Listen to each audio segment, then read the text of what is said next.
I'm sure you have an interesting story, which we're looking to share. I mean, not only in the construction industry, having a career, also a veteran, so military career along with that. So just tell us a little bit about your journey that's gotten you to where you are right now. We offer free doggy daycare when we replace your roof, Oh, really? because we That's know how awesome. disruptive.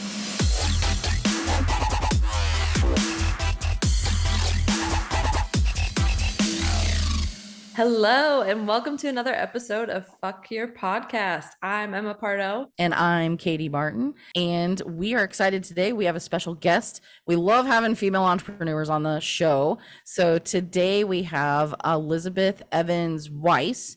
She is the owner of Elizabeth Evans Custom Homes and E2 Roofing in Jacksonville, Florida, right? That's correct. Awesome. Well, welcome to the show. We're happy to have you. Yeah, thanks so much for having me. And just kind of as an aside there, we're in Jacksonville, Florida and Nashville, Tennessee. And we just turned on Georgia, the state of Georgia, which is my home state, and got our first claim for a tarping job there this afternoon. Oh, well, congratulations. Thanks. Was that right in Georgia? Was that, I mean, I know they had a little bit of hail. Was it like last week on like the northwestern side of the metro area? Was it from that or something else? No, we're right by the Georgia border, or the Florida-Georgia border. So that's hurricane damage. Definitely, that was left over from Idalia. Mm-hmm. Got it. Okay. Awesome. Well, I'm sure you have an interesting story, which we're looking to share. I mean, not only in the construction industry, having a career, also a veteran, so military career along with that. So just tell us a little bit about your journey that's gotten you to where you are right now. It's a crazy journey. You are correct. I did start with the military. I never thought that was going to be my path. I grew up a pretty competitive tennis player, nationally ranked, and I was on recruiting visits deciding where to go to school. And I ended up playing a tennis tournament out in Louisville, Kentucky, and my opponent was getting recruited by the coach from West Point. And he asked, have you ever considered West Point? And I said, well, I live on the East Coast. I wouldn't want to be that far from family, because I thought West meant it was on the West Coast of the United States. And he said, no, we're the west side of the Hudson River up from New York City. So I went up there for a visit, fell in love, really enjoyed the other girls on the team. And so that started my military career. And civil engineer major with a math minor. So, I mean, as nerdy as you get. And enjoyed my time in the military. I'm wrapping up my career now, hopeful to retire next year, but I still currently serve with the Florida National Guard. I'm a colonel and an engineer for them as well. And, as things progressed, I kept working my way up in the construction industry, doing the military part-time with the National Guard. And, I started building homes, and then I worked for a commercial developer. I worked for a roofer for a while. And after Hurricane Irma hit in 2017, I was finishing up battalion command of 700 young men and women. And I saw the devastation that it left. And I said, I'm kind of tired of working for other people and making them money on big projects. I'd kind of like to return to my roots and help people restore their homes after hurricanes. And so I started the company, and that was 6 years ago. And so now we've grown it to building custom homes at the beach.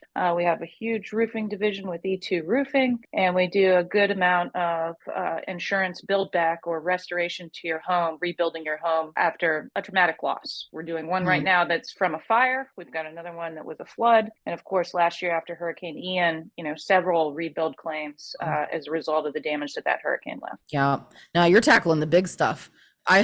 My background in the restoration industry was always just the exterior, and we're in the Midwest. So if we ever had something that was too big for like a big tornado or something like that, like if the house had too much damage to it, like some of the companies I had worked with in the past, they're like, yeah, we're not your company. Like we can put the shingles back on, but if half your house needs to be rebuilt. So you're tackling the big claims, which is awesome. So I'm sure you're partnered with a lot of other tradesmen too, like other companies that have very specific trades, because they can really fear those bigger projects. Yeah, I mean, it's funny. I split my time between Nashville, where we're raising our children, and Jacksonville, where most of my work for the company is. And everybody in Nashville's like, man, you build these gorgeous homes at the beach. When are you going to start building in Nashville? And I said, I don't have my subcontractors that I have in Northeast Florida. Yeah. You build those relationships and trust with your plumber, your framer, your electrician. Those take time to build. And so we're just going to stay with roofing up in Nashville and focus on continuing to build beautiful homes here at the beach. I love it. In on the roofing side of things, when you transitioned out of the military into construction, was because of your civil engineering degree and, in that background, was it more in the estimating side of things? Were you some of the boots on the ground on the sales side of things? Like, what did that look like? No, I my first job was with Pulte Homes as a building superintendent. Oh, I okay. do have a civil engineering degree. At that time in Northeast Florida, there was one other female in all of their neighborhoods building. She and I were totally separate. She was in a different area than myself. But the idea of building a home always fascinated me. And so Pulte had an excellent training program and senior superintendents that taught me every step of the way. And I loved it. And the only reason that I got into the roofing business was, this was 06, 07. Things were starting to look a little bit unstable on the residential side. It's before the crash happened, but everyone said maybe it was coming. And, roofing's kind of interesting because regardless of the market, you need something to protect the largest investment you'll ever make, which is your home. So that's what led me to roofing. Yep. It's funny. It's funny that you mentioned that. That was right around the time that I got into the roofing industry. And I was young and kind of naive in some of the ways of the world, so everyone's talking and I knew plenty of people who were in home building. I knew some people that were building tract homes and, with these your larger, big, like in St. Louis, there's certain companies that they build all of these subdivisions that all look alike. So not super custom homes by any means, but a lot of these subdivisions that were stopping, and they were talking about this recession. And me being in my 20s at the time, I'm like, I don't really know what that means. But I had just started in the roofing industry, and I'm like, we're busier than we've ever been. Like we're in construction, right? Why is this different? And when you do storm work, it is almost recession proof because, like you said, that's a necessity. You can't just neglect your roof. And then if there are tornadoes, hailstorms, hurricanes, and really you guys were just in Florida anyway, the 3 big hurricanes all came through the same year in like 2005. And it took a few years to put all those houses back together. So right. From the reconstruction standpoint, I imagine everybody was still pretty busy for a while. That's right. And I believe so. The year I spent in roofing back in 06, 07 was in commercial roofing.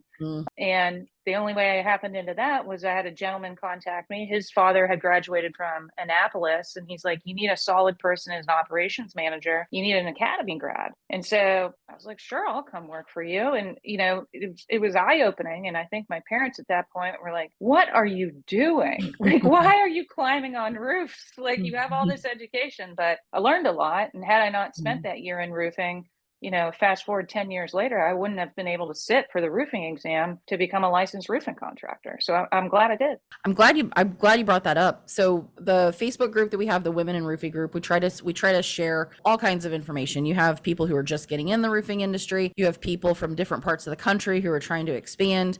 And I learned this a long time ago, but the whole process of being licensed in Florida is unlike any other state in the country. I mean, and I know there are licenses, only maybe about half the states have roofing licenses, but because of, I hate saying it, there were predatory contractors years and years ago where they put all these things in place. Most people don't know what to expect with what that's like. Were there some, what was your process like when getting licensed and bonded and all of those things? I mean, we know there's this test involved, but there's so much more to it in Florida that people don't understand. They think, well, hell, I own a roofing company in Minneapolis. Let's open an office real quick in Florida so we can have cash flow in the winter. And it's not that simple.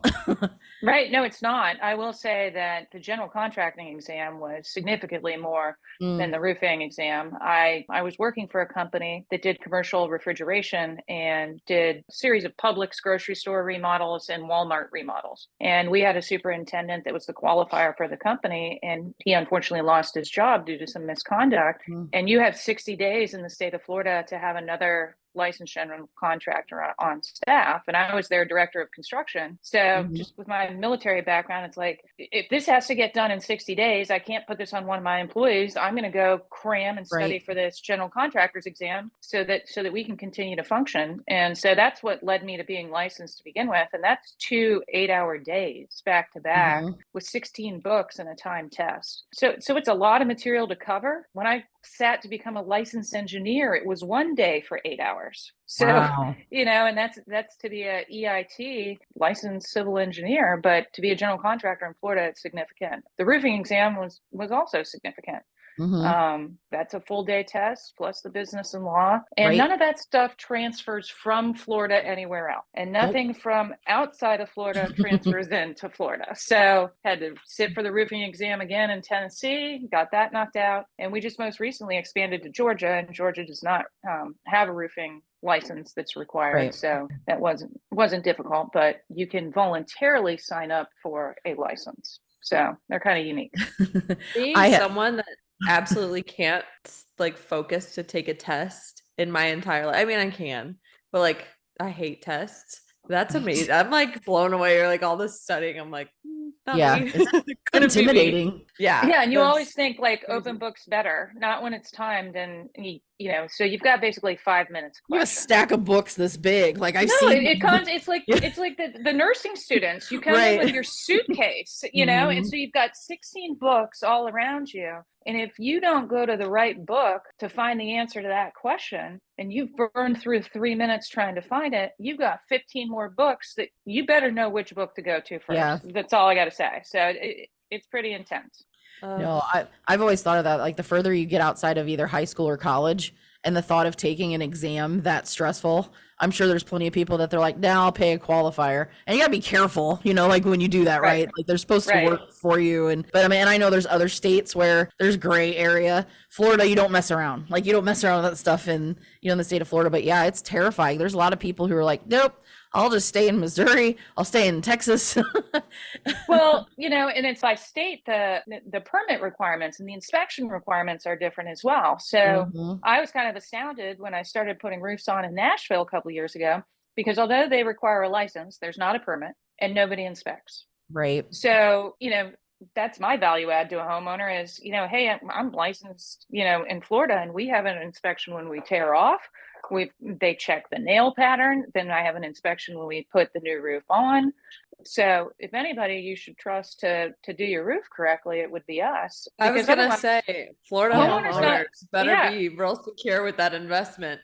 Yep. Exactly. That is true. I've had some people, I know I have some former clients or other colleagues that have been licensed in Florida and in Illinois. And Illinois is fairly difficult, not as difficult as Florida, but some people have said that it's close.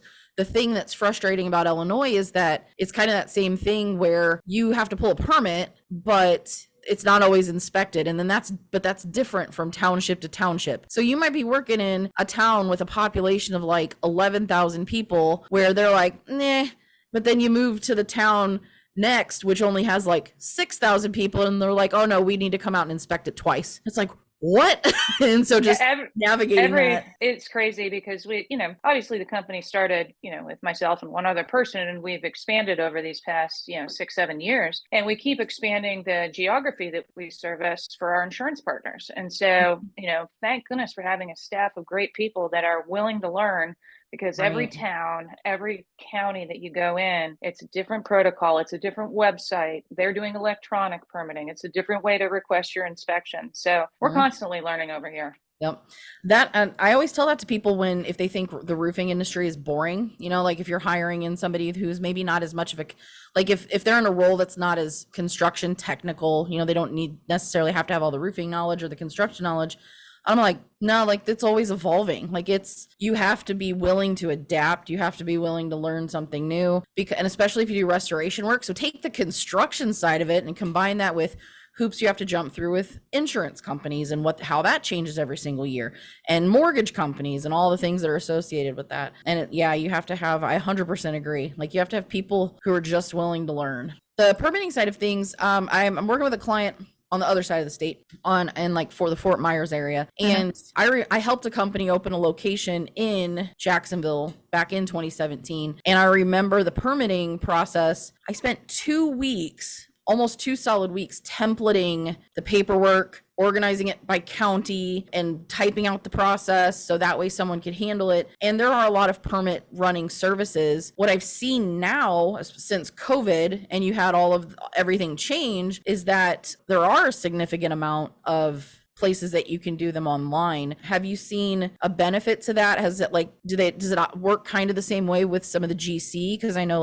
plumbing requires permits and HVAC requires permits. So has it at least made it a little bit easier? So on the roofing side, yes. So long as you keep a spreadsheet of all your passwords and logins for the 86 websites, you have to remember, right? Because it's not like it's all floridapermit.com or something like that. So, you've got to keep up with that and keep up with, what every jurisdiction wants as part of the package. We are attempting to build a house in Wesley Chapel for an organization called Homes for Our Troops, who we have built a home for one of their veterans before up here in Jacksonville. And we've been in permitting for a year because Wesley Chapel is just so specific. We've got gopher tortoises to relocate. They require a permit. I've got a permit for land clearing, a permit for for demolition of some stuff on site. There's multiple different permits. And then their electronic plans process is the entire permit package has to be submitted as one PDF. Okay, well, it's huge when you put that all together. And then if they want correction to one page, then the whole PDF comes back. We have to extract everything out. And,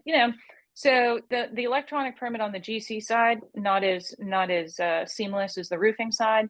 We walk our permit applications through for custom homes up here. You can build those relationships at the permitting office still here in Jacksonville. And so that's helpful. Good. Yeah, that's just giving some people some insight of if you think on a whim you're going to storm chase and set up shop in Florida, I don't recommend it. Just like I tell people also not to go to Texas just because it's like saturated. I'm like, they have plenty of people who chase their hailstorms there. Leave them alone. Leave them be. Like, well, and for the homeowner, how do you set up what's your warranty program? If you're running to the fire, so to speak, and you're going to get all these claims in Fort Myers, are you permanently setting up an office there? Because that's a pretty expensive warranty call, when it comes in 3 years from now. Yep. It'll end up being a taillight warranty, but you can't mess around with, the regulations in Florida, like theirs. I used to hear horror stories, especially after the hurricanes in 2005. I have all these buddies who were, have been in the roofing industry since the late 90s, and they talk about people getting arrested for not having the proper paperwork on the job site to prove that someone is covered by your work comp. Like they just don't mess around. So it's like, don't think you're just going to go there on a whim, because it's not a good idea. But, but if you're wanting to do it the right way and really expand, then yeah, but follow all the rules. One thing I wanted to bring up too, and I know Emma's going to expand on this a little bit, like your brand is awesome. Your website looks great. Oh, thank you. We do digital marketing. And so I'm going through this going, yeah, this all looks amazing. So the brand's very consistent. What are some of the things that have been beneficial to help your company grow from a marketing standpoint? Do you guys handle that in-house? Do you have an agency? Oh, goodness, no. It's like I was talking with someone the other day, and I'm like, I'm not a doctor. You don't want me to perform surgery on you. So I'm going to outsource this to somebody that does it well. Marketing is not my forte. So we have a great team. We are doing radio advertisement here that is played continuously. We, of course, are investing in Google, just like everyone else does, to make sure that you come up on the right Google page. Instagram, Facebook, LinkedIn, those are kind of a second tier for us, because, you're not necessarily scrolling through your Instagram page. Oh yeah, that looks fun. I need to buy a new roof. Right. It's not what I buy on Instagram, thank goodness. But, I think it's really clean. It's concise. We like to make sure that people know that we are woman-owned, operated. We are veteran-owned. We have employees that are veterans. I just had a new young Marine start with us on Monday, so awesome. I've got another female retired colonel that works as part of our team. We work with a lot of subcontractors that are veterans. So, that's a consistent theme, and you see the red, white, and blue in both of our logos that shows that. That's awesome. Oh, that's awesome. Yeah. So something that I kind of wanted to get into is, you've had some years in the industry. And what do you feel has been like some of the most inspiring moments being a women-owned company, or just being a woman in the industry in general? And what have been some of the discouraging times in the industry? Well, there, on the positive side, there are, the sky's the limit. Nobody's out here telling you can't do it, right? So there's no barrier to entry. Nobody said to me when I sat for either of the two exams that I took in Florida or in Tennessee, you can't do this because you're a girl, right? Or you're a woman. So there's no barrier to entry. There is a sense of comfort for some of our homeowners that women are part of the team that's replacing their roof or building their home, I think we have some insights into some things. You know, we offer free doggy daycare when we replace your roof, you know, Oh, really? because we That's know awesome. how disruptive it is. Yeah. You know, it makes a lot of noise, but we also have firm conversations with our crews, like, hey, if there's kids here, run that magnet 6 times if you have to. You know, That's amazing. I don't want my kids running in the yard and getting a nail in No. their foot, just the same we don't want for our homeowners. So Right. I think a female perspective can be very helpful for some of those things, the details that we think about that, you know, maybe others don't. And it is appreciated. We've had clients say, you know, because sometimes insurance just assigns us to you. You don't get a pick. Right. You don't get to pick who your contractor is. And so that can be, you know, sometimes when people don't have a choice, they don't like that. And so then we show up and it's like, oh, it's a lady. Oh, it's a girl, you know? Yeah. And so, you know, that they like that sometimes. And now on the flip side, sometimes they don't like that. Right. And so what are your frustration points?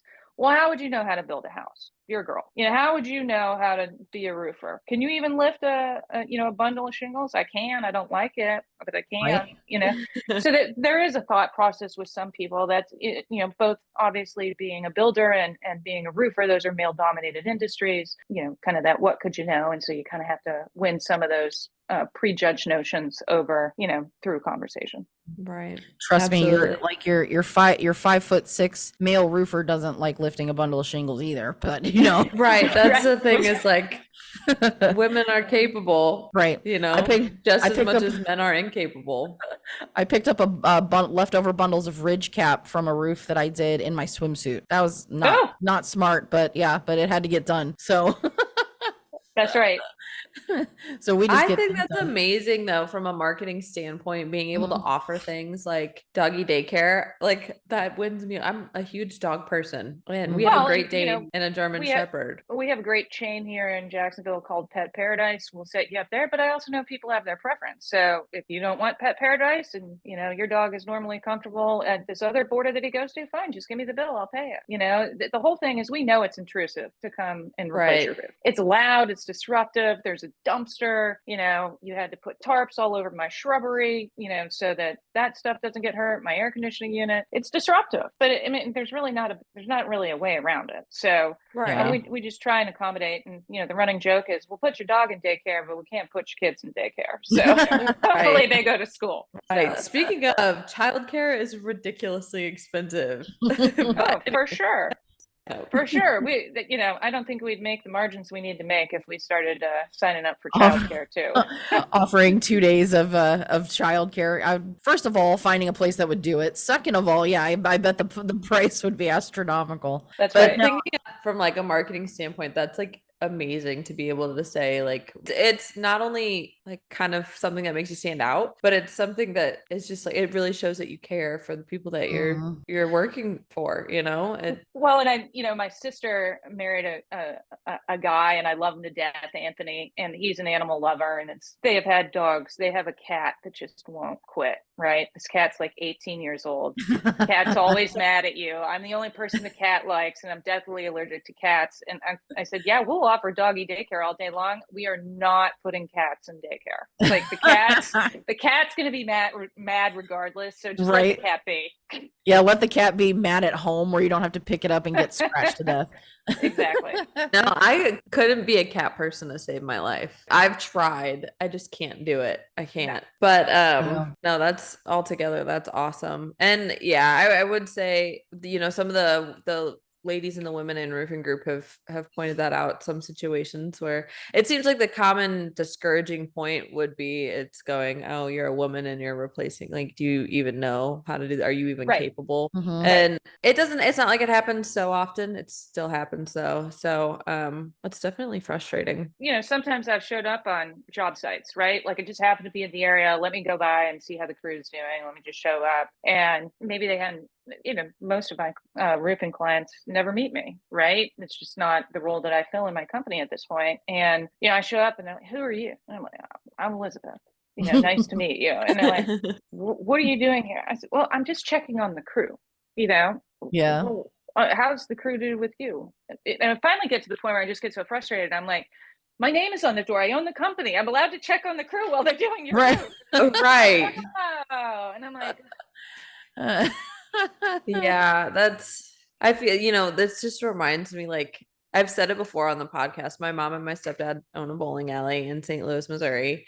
And it's the name of it's Shrewsbury Lanes. It's the name of the city that they're in, or the little town, whatever you want to call it. And it's not like there's proof that my mom is owner besides paperwork that most people don't see. It's not like it's written anywhere. Their pictures aren't up anywhere saying, we're the owners. And the amount of times, and her dealing with contractors doing work on the bowling alley and them not trusting her knowledge of the building and of the business and of all these different things. It's funny to see some of her reactions to it, because she's definitely one of those people that is like, damn it, I'm gonna show you and I'm gonna make you feel bad for being a dick.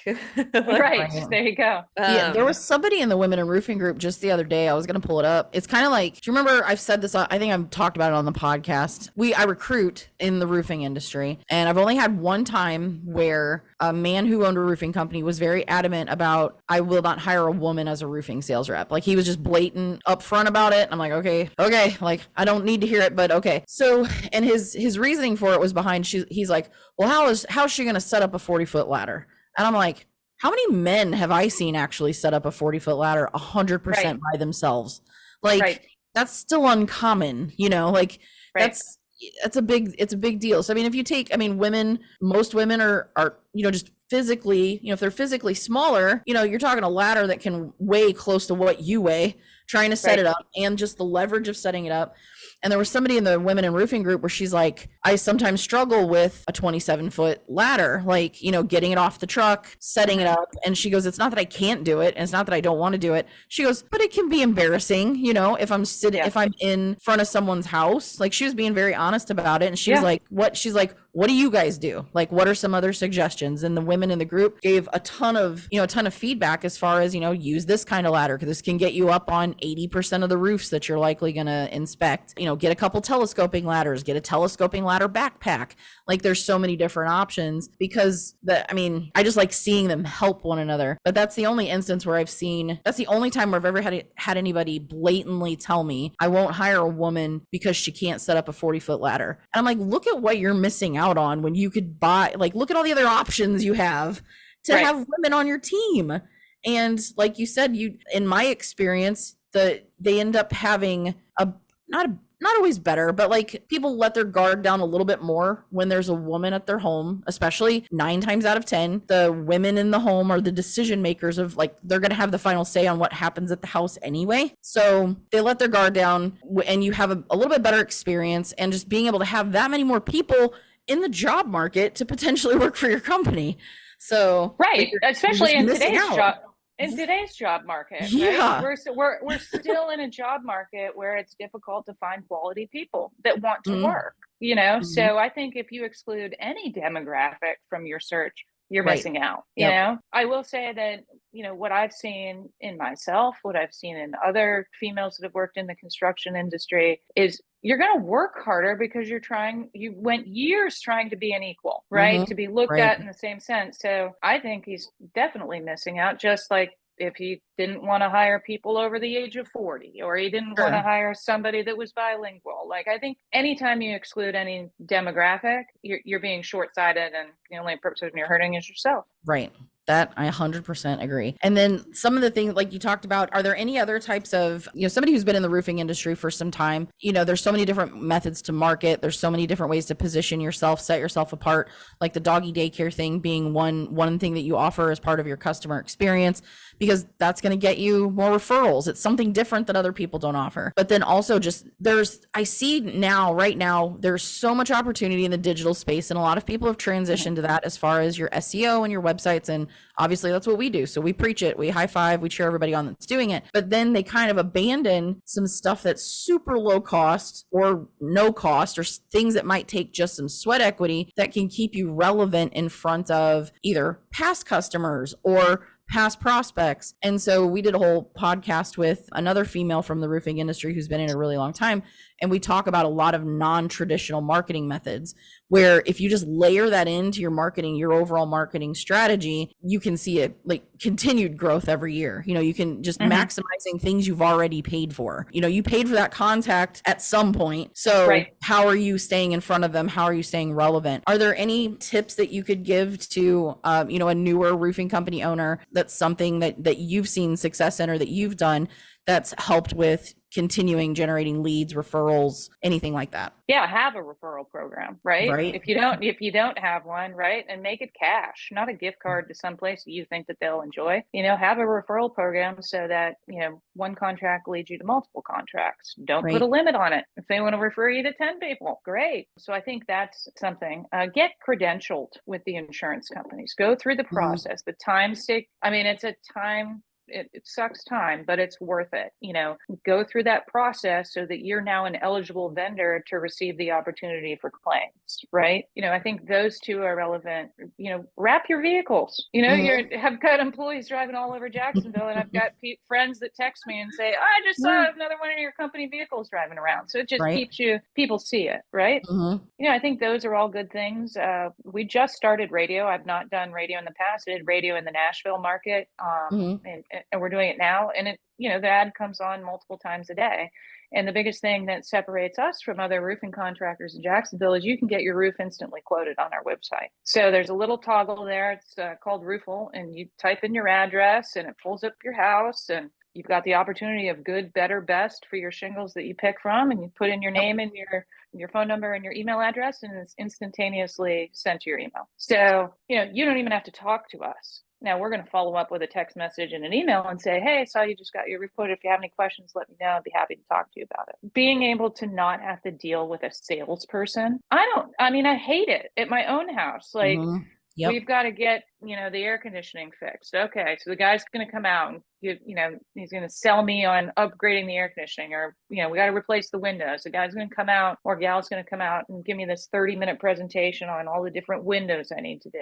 Sometimes I just need to know, hey, what's the bottom line? What's good, better, best? And what's it going to cost me? And what's my lead time? Right. So I think those are helpful. Yeah. I love that. There's so many roofing companies that are transitioning to the instant estimator. We have 6 clients right now who just jumped on board with setting one up, and really leveraging technology to communicate with people where they are. Because at the end of the day, people want you to meet them where they are from there. Like, they want to feel like they're making the decision, as far as no one wants to be sold to. Like, no one wants to be sold to. They want to be informed to make their own purchase, make their own decision. And you don't always have to do that face to face. Like, you can verify things face to face. Like, you obviously have to get to the job site, but it's to the point where people want to be able to buy stuff online. They feel more empowered doing it. So giving that to an option, like opening that up as an option, is just increasing your chances of gaining more customers, like an entire demographic that maybe you didn't touch before. And you have to keep that in mind as homeowners start getting younger. So, and like, you have people who are in their retired, 60s, 70s, they're used to the face-to-face. You get people under the age of 35, or people in their 30s right now starting to buy homes, and they're from the generation of, they have a Ring camera. We've talked about this before. They're not answering their door, and they haven't had a home phone since they were a child, and they don't want you even to call them, text them. So that's right. Me, I'm them. You're them. Emma's them. So we literally have taught the 5-year-old, if you hear anybody at the door, like, do not be seen. It's a glass front door, or it's like, it's wooden, but it's got the little glass insert in the middle. I'm like, hide from the door. We'll look on the phone. That's it. That's right. That's right. we installed actually Emma bought it for me. She bought it as a gift. She's like, do you not have a Ring camera? I was like, no. She's like, we work from home. You're home by yourself all day. And so when I installed it, my husband and I share an office at home, and he heard somebody knock on the door, and they were ringing the Ring doorbell, and he's just like, oh, like, goes to walk, and I'm like, wait a minute, I go, we have this for a reason, like, check and see who it is. Right. If it's nobody we need to talk to, we don't have to answer the door. So we've got a good relationship with our UPS delivery guy. I mean, he's a great guy, and the Ring's great too, because if we're not home and he rings the doorbell and there's a package, we can talk to him and be like, hey man, we got it, thank you. So Yep. I mean, it's kind of cool that you can talk through it too. Yeah. I had one person who, I think it was a UPS delivery person. They rang the doorbell and I was like, "Hey, I'm not home at the moment," because there's always a car in the driveway. Like we have one car that we don't really drive. He goes, "Well, this requires a signature. Do you want me to leave it?" I was like, "Yes, leave it. Someone will be home in like an hour." So, Right. so yeah, that that's way, what Cole and I had that one time. We were driving, we had just left for like cruise soccer game, baseball game, whatever it was. Sometime when we first got the Ring camera, maybe it was last Christmas. And it was like the last chance. We had missed it a couple times before. This was like the last chance before we had to go pick it up. And I got on and I was like, "We can open our garage from our phone. If we open the garage, will you pretty please put it in the garage?" And he was like, "Well, I have to call my supervisor." It was this big ordeal, but we were very grateful. Modern technology and all. All right. So if you are listening and you want to hear a topic, or if you want some advice, or if you just want to chat, you can reach out to us on Instagram at F__K your pod, or you can always email me at Emma@99creatives, or Katy Katy at 99 Creatives. And Elizabeth, where can the listeners find you? Yeah, you can find us on the web at e2roofingjax.com or eecustomhomes.com. And we'd love for you to check out what we're doing down here in Northeast Florida and up in Nashville. Awesome. For those of you listening, don't forget to do the damn thing. Okay, bye. Adios.